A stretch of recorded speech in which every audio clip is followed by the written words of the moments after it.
Hello po mga kababayan, si Dante Maravillas.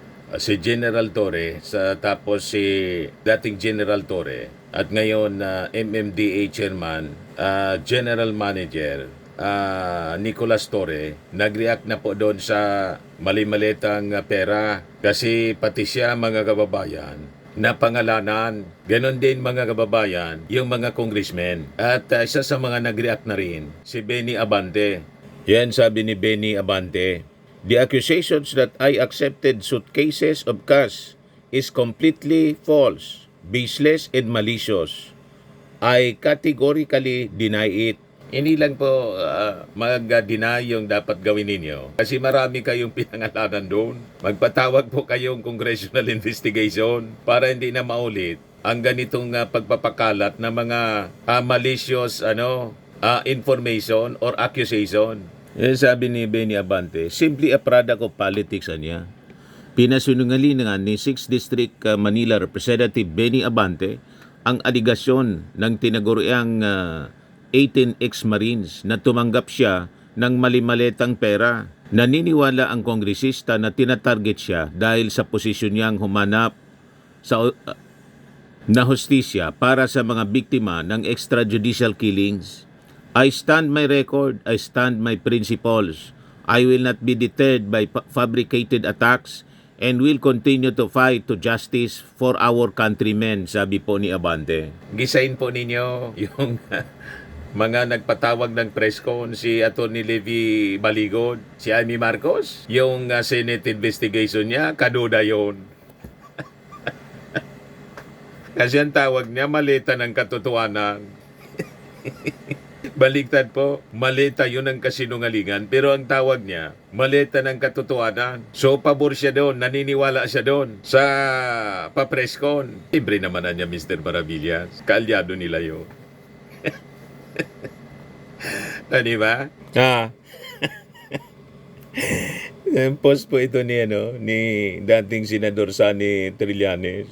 Yan si Baligod. My greetings kay Digong. Happy birthday, President Duterte. Kaya sabi ni Sani Trillanes, kaya naman pala hype ka. Malinaw po, mga kababayan. Kaya si Amy Marcos, ang tawag, maleta ng katotohanan. Kasi ang ini-implicate yung kanyang kapatid. Nag-deliver daw ng pera. Saka kay Martin Romualdez, nakaaway niya. Alam na. Ito yung sabi ni General Torre. MMDA General Manager Nicolas Torre III denies involvement in an alleged meeting with former House Speaker Martin Romualdez in Saldico in relation to influencing the ICC investigation against former President Rodrigo Duterte. Natanong sa kanya mga kababayan kanina sa press briefing sa Palasyo Malacanang. Ito po, pakinggan natin si General Torre. Next po, Ivan Mayrina, GMA.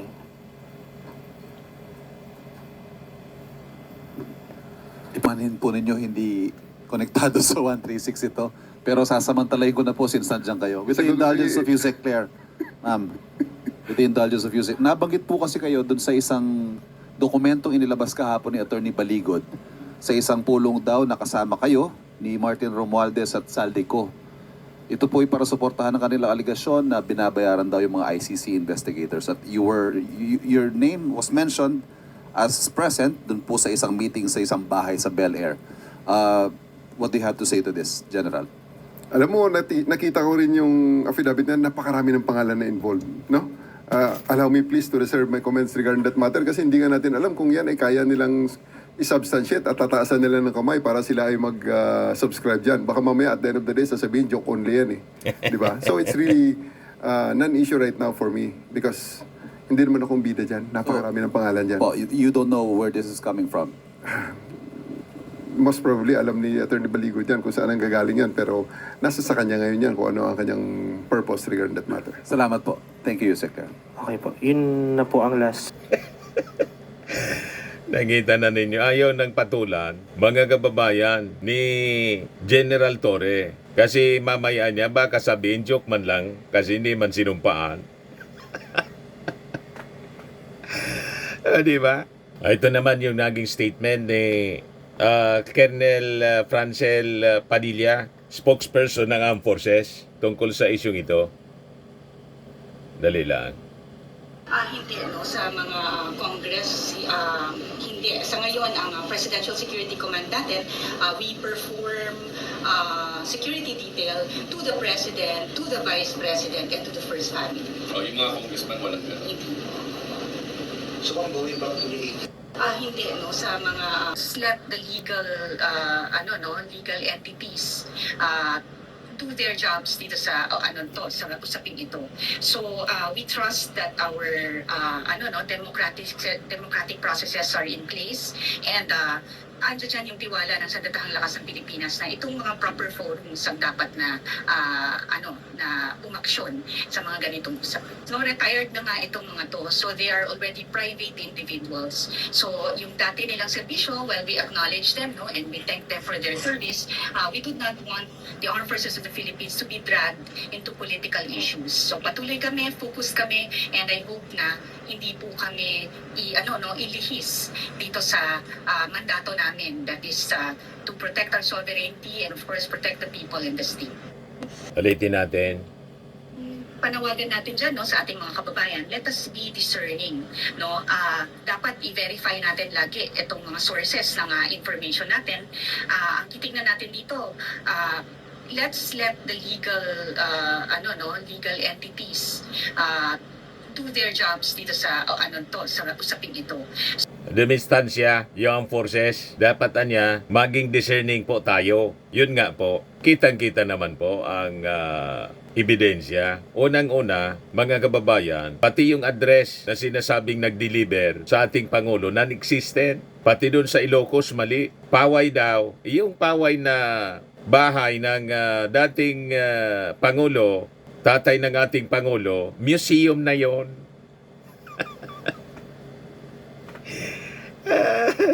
Sablay, mga kababayan, yung kwento ni Atty. Levy Baligon. Ngayon, si mamamayang Liberal Representative Laila de Lima nag-react na rin. Sabi niya, how preposterous, sobrang nakakatawa ang pinalabas nilang isa ako sa baga pinadalhan o tumanggap ng maleta. Clear demolition job, concoction of lies. I absolutely and firmly deny any such ridiculous claim. Ipatawag po ninyo, mag-resolution kayo for an investigation sa Congress. Kasi yung resolution and investigation sa Senado, ang nag-sponsor si Amy Marcos. Ang tawag niya sa maleta, maleta ng katotohanan. Gustong ang ibig sabihin nun, ang agenda ni Amy Marcos, i-sustain yung propaganda. Naniniwala siya malita ng katotohanan. Di ba? Kung bakit siya naniniwala doon, alam na natin kung kanino siya allied. Galit siya sa kanyang kapatid, galit siya sa kanyang pinsa na si Martin Romualdez. Yung ating Pangulong Bongbong Marcos nga, inakusahan na rin niyang bangag. Tulad ng propaganda ng mga DDS. Nandun na siya, mga kababayan. Pare-parehas na ng mga DDS, mga kababayan, itong si Amy Marcos. Ipag nasa kampo ng DDS, alam na natin, lahat kasinungalingan, mga kababayan, ang pinangangatawanan. Tama ba? Desidido talaga sila kasi na-destabilize ang Marcos administration. Pero mga kababayan, hindi nagpapatinag ang ating Pangulo. Ang ating Pangulo, yung mga dati niyang karibal sa politika, kalyado na niya ngayon. Si Leni Robredo, pati si Manny Pacquiao, inonor, mga kababayan, ng ating Pangulong Bongbong Marcos. Tingnan naman ninyo po ito. O di ba? Dating magkatunggali sa politika at noon sa panahon ng kampanya, nagpakawala din ng mga masasamang salita si Manny Pacquiao sa ating Pangulo, tulad ni Leni Robredo. Di ba? Ngayon, kinalimutan na nila yung politika si Isko Moreno. O di ba? O na si Ping Lacson. Sumama si Ping Lacson sa alyansa. Katunggali si Ping Lacson ng ating Pangulo. Katandem niya si Soto. Tapos si Manny Pacquiao, si Isko Moreno. And yung pinakang closest rival, si Leni Robredo. Lahat ito mga kababayan, sumusuporta na sa ating Pangulo, sa Marcos administration. Ayan, inonor mga kababayan.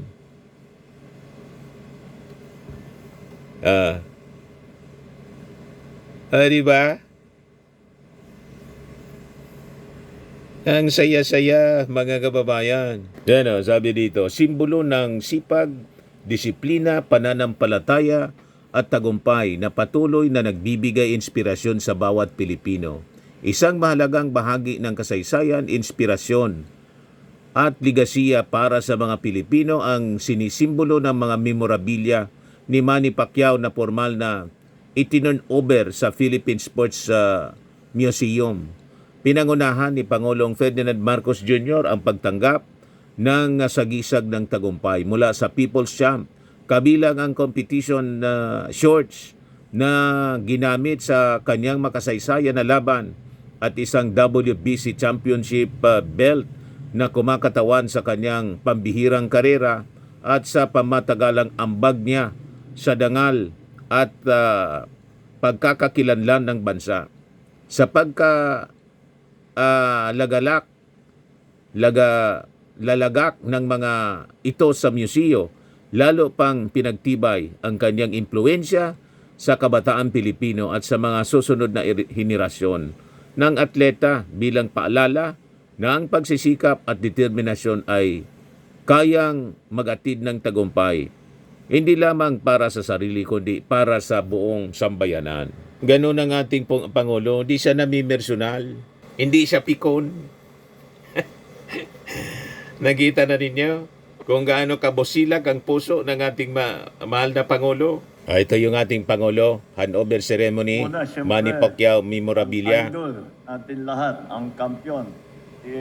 Our champion, hindi lamang sa boxing, kung hindi sa lahat ng kanyang katangian bilang isang Pilipino, ang ating minamahal na champion, si Senator Manny Pacquiao. O, di ba? And of course, the officials and members of the PSC led by Pato Gregorio, officials and members of the Paralympic Committee led by my former classmate Mike Maredo, lahat ng ating national athlete, of course the First Lady, Lisa, who has played a large part in putting all of this together.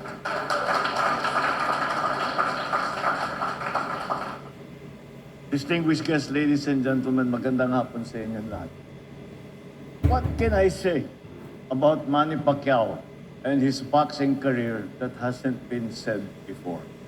Because all the superlatives that can possibly be used, all the praise that can possibly be had by an athlete have already been heaped upon him and well-deserved. And today, we are given the opportunity to be in his reflected glory. Dahil alam naman natin that there is no other boxer na nalampasan mo pa pati si Muhammad Ali. There is no other boxer, there is no other athlete for that matter, who gained the plaudits all around the world. And of course, in the Philippines. Saan ka naman nakakita ng atletang Pilipino na pagka may laban, pagka yung nangyayari, pagka may laban, yung putukan sa Mindanao, nagsisisfire muna para manood sila kay Manny Pacquiao. Where did you ever hear of such a thing? Naalala ko, nung build-up sa Hatton fight, nasa London kami. Marami akong kaibigan na English. Sabi nila, how is Manny? Ganun, idol na idol ka. Sabi nila, hirap na hirap sila. Kasi mahal na mahal ka, hindi nila alam kung kanino sila kakampi. Dahil si Hatton galing doon sa kanila, pero ikaw yung idol nila. Nung pauwi naman kami, nasa Hong Kong kami nung aksyon na laban. So naghanap kami ng lugar kung saan kami makapanood. Nakahanap kami ng sports bar. Alam mo, di ba, Lisa, nakahanap kami ng sports bar. Punta kami sa sports bar, manunood kami. Eto na, yung mga undercard, yan, naglalaban. Pumasok yung may mga pumasok ng mga English. Tapos, nandun sa likod namin. Ayan na. Sabi ko, kami nag-aalala kami. Sabi ko, alam mo, inaalala ko dahil alam namin si Hatton nakasumuntok nun eh. Sabi ko, baka masaktan si Mami. Baka, delikado yan dahil ang lakas nga sumuntok. Yun ang pama niya, malakas ang sumuntok. Ayan na, nag-umpisa yung fight. Palabas pa lang kayo, palabas pa lang. Nagsisigawan na yung mga English na gano'n. Pag nung bell, pang, sisigaw yung mga English. Bigla na lang, may narinig ako, yung mga Pinay, hey, shut up! Just shut up! Kasi Hatton sila ng Hatton. Yung pala mga asawa nila, mga Pinay, na talagang hinahawi nila. No, Manny Pacquiao, no, Manny Pacquiao. Yun na, sabi ko talaga, ibang klase. Totoo yan, that's a true story. Nagulat ako kasi sabi ko bigla na lang, at saka talagang sinasaktan nila namin. Oh, shut up, ganun. Sabi ko, bakit? Hindi, asawa namin yan. Pero hindi sila pwede mag-cheer para kay Hatton. Kailangan si Manny Pacquiao. So, yun ang naging experience ng lahat. At maaga pa yun. That was, wala si... Sabi ko, pagkatapos ng laban, sabi ko, mali naman ako. Inaalala ko si Manny, baka masaktan. Second round pa lang, tulog na si Manny Hatton. Yes. Kaya naman, pakita mo, tapos tuloy-tuloy, lahat ng laban mo, pinakita mo talaga na ang galing-galing mo. At saka, there was a time, alala ko ano bang laban yun, kakapanalo lang nung Celtics ng NBA na finals. Pinakita nila merong coverage, andun si Manny. Tapos nanalo na naman. Pumasok yung kapitan ng Celtics. Sabi mo, hey, you're my idol. No, you're my idol. Sabi niya sa'yo. Ganun kakilala. That is Manny Pacquiao. And that is the way he was known all over the world. And we can say that sa buong kasaysayan ng Pilipinas, there was never a time when we were more proud to be Filipino than when Manny was winning all those fights and but hindi lang kasi napakagaling niya. Never niya kinalimutan ang pagka-Pinoy niya. Lagi niyang, biruin mo, pumunta kami sa birthday niya, pinakanta siya. Ang kinanta niya, pasigaw-sigaw pa, Pinoy ako. Yun, para sa akin, ang talagang pinakamalaking bagay. Gaya ng sabi niya salita, these are the souvenirs or the memorabilia from my journey. And but more importantly, he is the Filipino people. And he has never forgotten that. And that was always a source of admiration. Dahil maraming Pilipinong sumikat sa iba't ibang, hindi lang sa boxing, pero sa iba't iba. Kung minsan parang hindi na Pinoy yung kausap ko eh. Parang nakalimutan nila ang pagka-Pinoy nila, nakalimutan na doon sila lumaki, nakalimutan nila doon sila sumikat. At ngunit si Manny, never mo mararamdaman yan. And you cannot find a more humble, a more devoted and God-fearing person than Manny Pacquiao. And no matter gaano kasikat siya, gaano kakilala, nag-survey, nung one of your last fights, nag-survey sila na the most famous person in the world was Manny Pacquiao. Kilala ka kahit saan sa buong mundo. And that for me, sabi na, Pinoy yan. Huwag yung kakalimutan. Pilipino yan. At lagi namin hindi natin makakalimutan yon. The time that we felt the glory of being Filipino. Hindi lang kami proud, naging mayabang talaga kami. Kami may Manny Pacquiao. Kayo ba? May Manny Pacquiao kayo? Wala, kami may Manny Pacquiao kami. Yun ang, ganun ang pakiramdam. Yan ang dinala mo sa amin lahat. Ay, dinala mo sa Pilipino, sa bawat isang Pilipino, both those living here in the Philippines and those abroad. At ginawa mong fans ang buong mundo, naging supporter mo, naging fan mo dahil napakagaling mo. But there is a side also to Manny that maybe most people do not know about. I remember when we went for the dinner during the awards sa Ilorde at pinuntahan namin. At lumabas, lahat ng mga boksingero na wala na silang hanap buhay. At yung iba tinamaan na nagkasakit, nagkaramdaman. Lahat yung tinulungan ni Manny. Hindi niya sinasabi kahit na kanino. Kung hindi nila in-announce doon sa programa na yun, nobody would know about it. Kasi yan ang ganyan ng ugali, ganyang pagkatao ng ating Manny Pacquiao. So hindi lang siya champion sa boxing. He is a champion of humanity. He is a champion as a Filipino. He is a champion as a man. And he is a champion in all our hearts, and he will always be our champion. He will always be our Filipino champion. Manny, maraming salamat sa iyo. Thank you. Ito yung speech ni ni Manny Pacquiao. Magandang hapon po sa ating lahat. Good afternoon, everyone. First of all, I would like to thank God for this blessings and favor that He has given to us, especially the good health.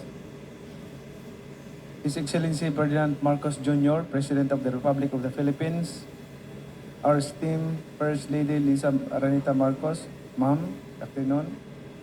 Honorable Patrick Pato Gregorio, Chairman of the Philippine Sports Commission, thank you. Distinguished officials of government, leaders in sports and youth development, honored guests, ladies and gentlemen, good day. It is with profound respect and deep gratitude that I stand before you today for this solemn and meaningful ceremony marking the handover of memorabilia that symbolize not only milestones in my personal journey, but more importantly, the enduring spirit and collective pride of the Filipino people. Allow me to extend my sincerest appreciation to His Excellency President Ferdinand Marcos Jr. for gracing this occasion with his presence. Mr. President, your steadfast commitment to national unity and development continues to inspire hope and confidence among our people. Your support for sports as a vehicle for nation building affirms our shared belief that excellence and discipline are powerful instruments for shaping a stronger Philippines. To our gracious First Lady, Ma'am Lisa Araneta Marcos, thank you for honoring us with your presence. Your dedication to cultural preservation and social development reflects a deep commitment to uplifting the Filipino spirit and nurturing the values that define us as a nation. I likewise extend my heartfelt gratitude to Chairman Patrick Pato Gregorio and the Philippine Sports Commission for your tireless efforts in advancing Philippine sports and empowering our athletes. Your leadership ensures that the legacy we celebrate today will continue to inspire generations to pursue excellence with integrity and honor. Today's ceremony transcends the simple transfer of treasured items. This memorabilia represents stories of perseverance, sacrifice, faith, and unwavering determination. They stand as enduring reminders that every triumph achieved was made possible through the collective prayers, support, and unity of the Filipino people. Each piece carries with it the spirit of a nation that believes in courage, resilience, in the power of dreams. They are not merely symbols of victories inside the ring, but reflections of the Filipino character, strong in adversity, humble in success, and steadfast in faith. It is my earnest hope that this memorabilia will serve as a source of inspiration for our youth and future generations. May they remind every Filipino that greatness is not measured solely by achievements, but by the strength of one's character, the depth of one's faith, and the willingness to serve others with humility and compassion. As I continue my boxing career and as a public servant, I remain committed to advancing opportunities that empower our people, particularly our youth, to realize their full potential. Together, let us continue to cultivate a culture of excellence, discipline, and patriotism that will guide our nation toward a brighter and more prosperous future. May this occasion reaffirm our shared commitment to preserving the legacy of Filipino excellence and passing on the values of perseverance, honor, and service to the generations that will follow. Maraming salamat po sa inyong lahat, sa inyong patuloy na suporta at pagkilala sa ating bayan. Mabuhay po tayong mga Pilipino, mabuhay ang bansang Pilipinas. Maraming salamat po. Kita ninyo, yung dating mga magkakaribal, si Leni Robredo, former rival, political rival, nandiyan na po sumusuporta sa ating Pangulo. Si Isko Moreno, si Ping Lacson, na parte na ng alyansa ng Bagong Pilipinas noon pang eleksyon, at ngayon si Manny Pacquiao. Yung dating kayo ni Tim, si Sara, nag-iisa na lang. Ay, nakong buhay talaga to, mga kababayan. Ganon talaga. So, from political rivals, ngayon po, mga nation builder sila, mga kababayan. With our President, BBM. BBM. Unifier kasi siya po, mga kababayan. Kung nabiyak yung unity, hindi dahil sa ating Pangulo. Ang umalis si Sara, gigil na gigil kasing pumalit. Hindi makapaghintay ng kanyang panahon. Kaya nagulo yung kanyang buhay. Di ba pa? Huwag tutularan ang ugali ni Sara Duterte. Ayan lang po ang ating short video, mga kababayan. Ako po si Dante Maravillas. Bye-bye. God bless.